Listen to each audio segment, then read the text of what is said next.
Chimeran threat began in Russia. The origin of the virus is unknown, but its effects were devastating and swift.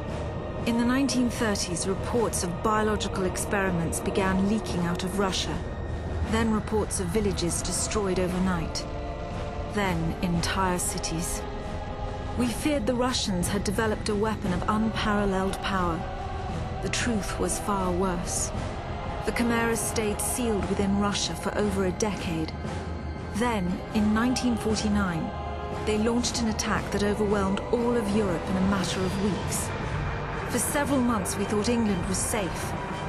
But in October of 1950, the chimera burrowed under the Channel. We had prepared for them, but in 3 months' time, the war was lost. We abandoned the cities to the chimera and retreated to scattered military bases and outposts. The chimera had won. On July the 11th, 1951, the Americans launched an assault on the eastern coast of England. On the second wave of that assault was a sergeant named Nathan Hale. The actions of that soldier have become a matter of both scrutiny and myth. What follows are the known events of his life from July 11th to July the 14th, the day he was last seen.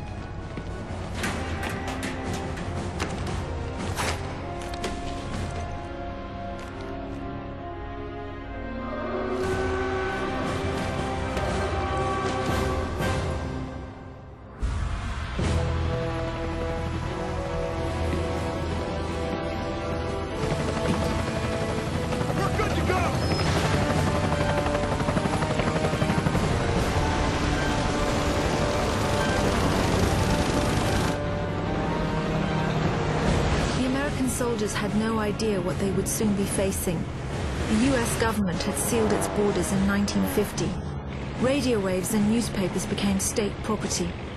Only the highest levels of their government knew the truth. The operation was an exchange. The Americans were bringing supplies and tanks into York. We were giving them our one secret weapon, something we could offer that they couldn't build themselves. I was the commander of the convoy team that was to meet the US soldiers. We were ambushed in Manchester on the way to the rendezvous.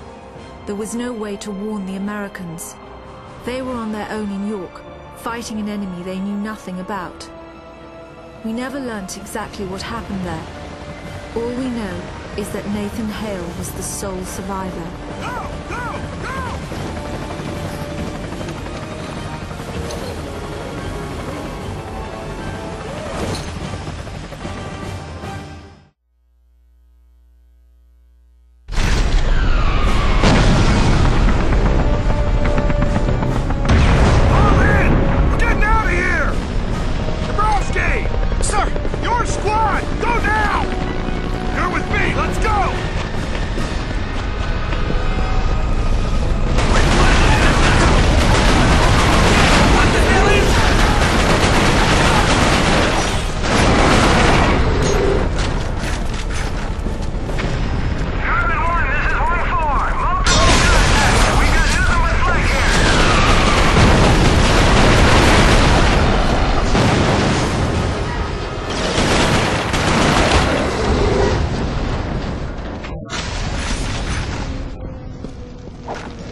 Looks like your squad got it bad.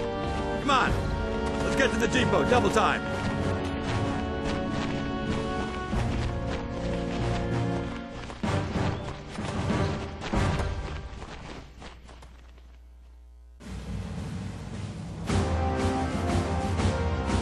Captain, you seeing this? What the hell is that?